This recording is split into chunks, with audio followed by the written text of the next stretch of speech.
Hey friends, welcome to Mountain Meadow Homestead. My name is Melissa if you're new here, and today I've gotten quite a few requests to show how I make my own homemade yogurt, and so I'm going to walk you through that step by step.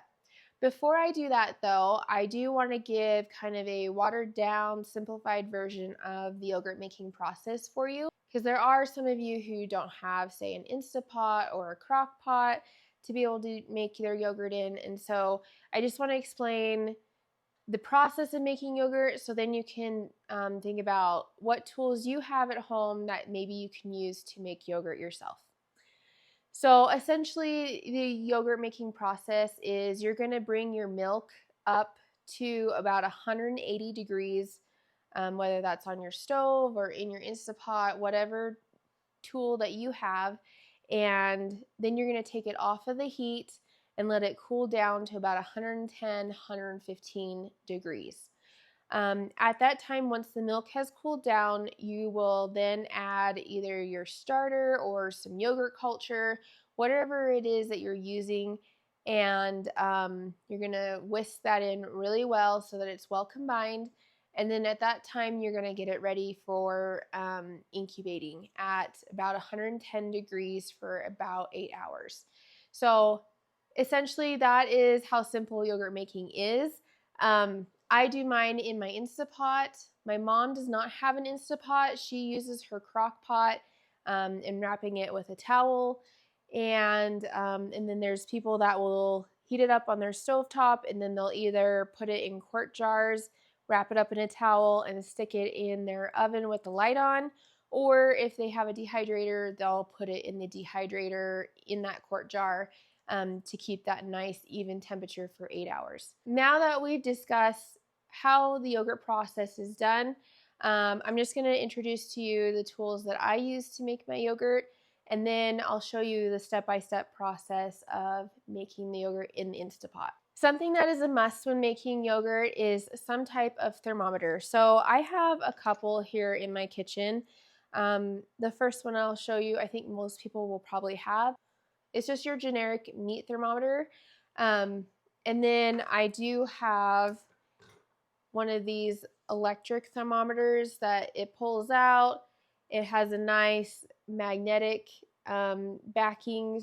This just hangs out on the side of my fridge. I use this a lot to check temperature for meat or any type of liquids. I can just dip it down in there. And then the last one that I have is a thermometer that's made to go on the edge of a pot. So you can see it's fairly long. This does move up and down so you can adjust it, and this also rotates. It does have a light. Let's see if I get it to work. There it goes. And then you can just set it and watch it as it's warming up. This is the one that I use for my yogurt just because it's so handy to have it clipped on, and it gives me a continual reading of the temperature of my milk. The main item that I use to do my yogurt is my Instapot. My Instapot gives me the ability to heat up my milk in the pot, and then it has a yogurt setting to keep it at that temperature for incubating the yogurt. And so it's really handy for me to have this all in one pot. The next thing that I will show you is I like to have my yogurt be of a thicker consistency, more like a Greek yogurt. And so when I'm all said and done with fermenting the yogurt, it's been 8 hours and it's thickened up, I do like to put it in my yogurt strainer, and this will strain out any remaining whey and give me just a nice thick yogurt. Basically what it is it's a strainer within a bowl, and then it just has a nice cover, and then I stick it in my fridge. And then the next morning I will empty my yogurt into another container, and then my whey I will usually either use in recipes, or I will pour it on my garden if it's summertime, or my chickens really like it too. So there's that. I have done it in the past before I got that, where I used a strainer with cheesecloth and set it in a bowl. That works as well. You just want to make sure you keep that yogurt covered so that it doesn't dry out and get like a crust on it. And then there's the obvious tool of using a whisk. You want to whisk your milk as you're heating it up to that 180 degrees. And then again, as you're trying to cool it down, every once in a while I'll come by and whisk it as I'm watching the temperature drop. And then whisking in your yogurt culture or starter. Let's talk about what you use for a culture or a starter. I will just use some yogurt from the previous batch, and then that gives me enough, about a 1/4 cup to 1/2 cup, depending on how much I'm making, to get my yogurt going.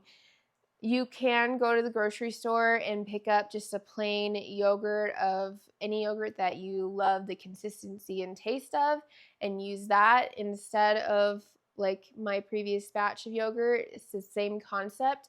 You just want to make sure that it has live cultures in it. Another way that you can go is purchasing a culture. How I got started with my yogurt is I purchased a culture starter from Azure Standard. I do have a link for them down below. They have a couple different options, like there's a Greek yogurt option.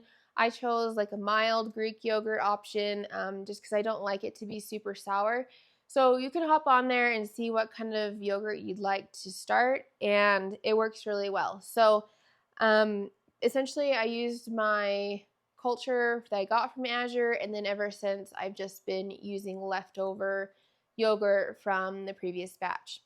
I do make yogurt about twice a week, at least once a week in my family. My family loves yogurt, and I do use it in recipes. I will substitute this yogurt or where sour cream would be used in a recipe, just because I get it nice and thick. I'll show it to you actually. So there's my yogurt. It's pretty thick, and so I don't flavor it unless I'm eating it, and so it is plain, and it works well in most recipes where you're incorporating it like in soups or whatnot. The important thing is you want to use something that is been actively cultured. You can check the label on anything that you buy from the grocery store, and it'll tell you that it has live active cultures in it. You want that. You want to avoid using yogurt that has a lot of fillers in the ingredients. We typically use organic raw milk for our yogurt. I have used like just a store-bought organic milk, or just a regular non-organic milk. So you can use pretty much anything that you find in the store. They may set up differently depending on the type of milk that you buy, but we do use raw milk that we get from a local dairy, and it's full of cream and it just tastes really good. So now that I've explained all of that, we're going to go through and get our milk heated up and started in this process. I usually like to try and start my yogurt earlier in the day. It is almost 1 o'clock, so it'll be about 9:30, 10 o'clock by the time I pull this out and go to strain it and put it in my fridge. So I'll take you step by step through this whole process. I do have to shake this milk up because where it is raw milk, it will separate the cream versus the rest of the milk. And so I just have to make sure I stir it up before I use it. Now my yogurt strainer can only hold about a 1/2 gallon, so that's what we're going to do today. So we're just going to pour this in here. That's probably good enough. And I'm just going to put my slow cooker on saute. You can use the boil function under the yogurt setting, but I find that it doesn't get it all the way up to temp. I'm going to go ahead and stick my thermometer on here so that you can see it.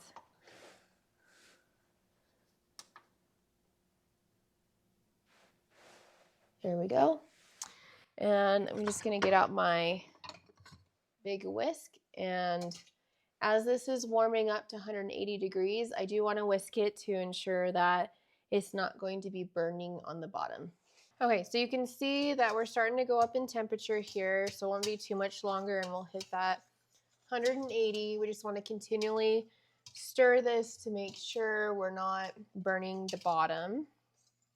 All right, we are getting closer to 180, and so I'm just continually stirring. And as we get right at about 179, I will probably just go ahead and pull this off of the heat.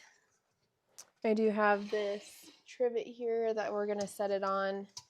I find that it cools down faster if I take it out of the Instapot holder and stick it out here so that it doesn't have that residual heat from the hot plate. All right, so we hit that 180 temp, and we're gonna let it cool till it reaches about 110, 115 degrees. All right, so as you can see, we're down to about 113 degrees, and so this is the perfect temperature to add in our yogurt starter. So I'm just going to take that yogurt that I had left over, and we're just going to put it down in here, get as much out of here as I can, and we're just going to whisk this in and make sure it's fully incorporated. I'm going to go ahead and take this off where we don't need it anymore. Get it fully incorporated here.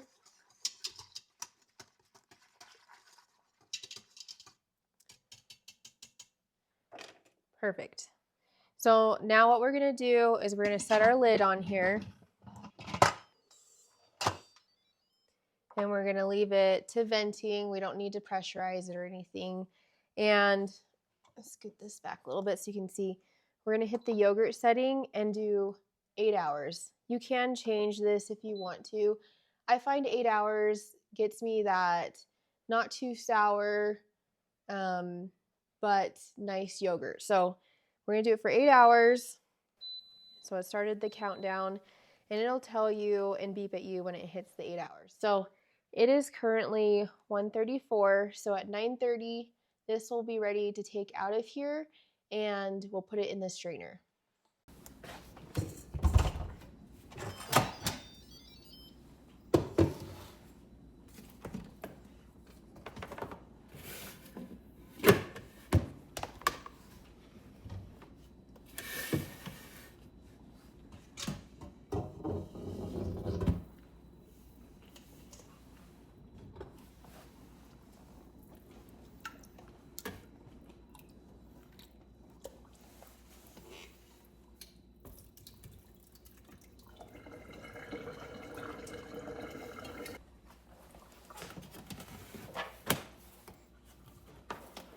All right, so it's the next morning, and you can see this has been straining all night. You can see how much whey is in the bottom here of this strainer. And so we're just gonna get the yogurt that's in top and get it into a container, and I'll show you what the consistency looks like. So here's our yogurt. You can see that there is some parts that look a little more yellow than others. That's just the cream that was in the milk. Because it was a raw milk, the cream does separate. So we just mix that in, and it just makes it more tasty. So we're gonna get this in a container. I like to reserve a little bit specifically for making the next batch. And so I just put like a 1/4 cup to 1/2 cup in here, and then it's ready to go when I'm ready to use it to make another batch of yogurt.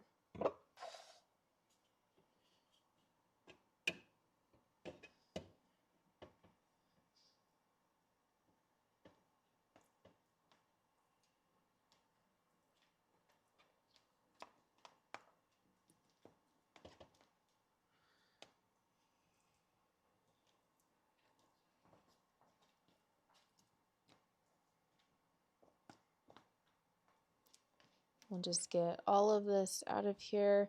Now, if I were to let this strain longer, it makes what is called like a yogurt cheese. It's just essentially thicker than what I've got here.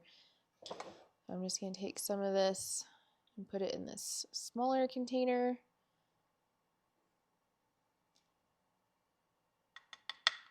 So that should be enough. And we just mix this up a little bit so that it's all incorporated. But you can see how nice and thick this yogurt is. And we'll just get the lid on this and pop it in the fridge. So I typically just put the yogurt back in the fridge plain. If my family wants to eat it, they'll typically use like maple syrup, or they'll put some jam in it to sweeten it up. We'll throw some berries in there.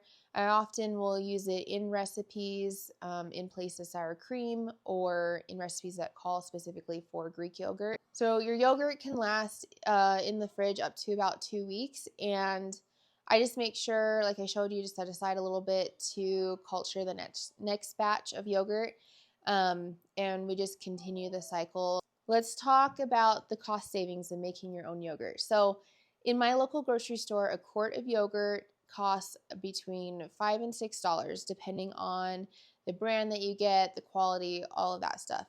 My store does not have any organic or raw yogurt, and so the prices that I'm talking about are just your generic run-of-the-mill yogurts. You'd be your Greek yogurts or your plain yogurts. Now, the milk that I buy, it is organic and it is raw milk, and I buy it for $6.50 a gallon.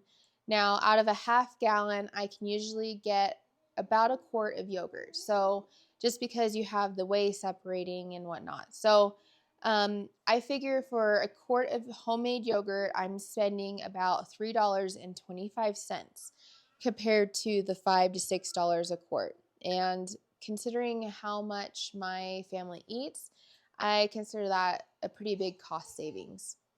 Not to mention just knowing what's in my yogurt. There's no fillers, there's no added ingredients that are unnecessary.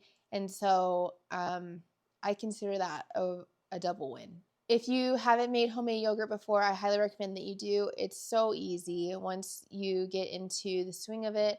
I hope this video was helpful to learn about the whole yogurt making process and encourages you to make your own. If you enjoyed this video, please like and share it. And if you're not already subscribed, we'd love for you to stick around for future videos. So we hope you have a great day, and we'll see you next time. Bye, friend.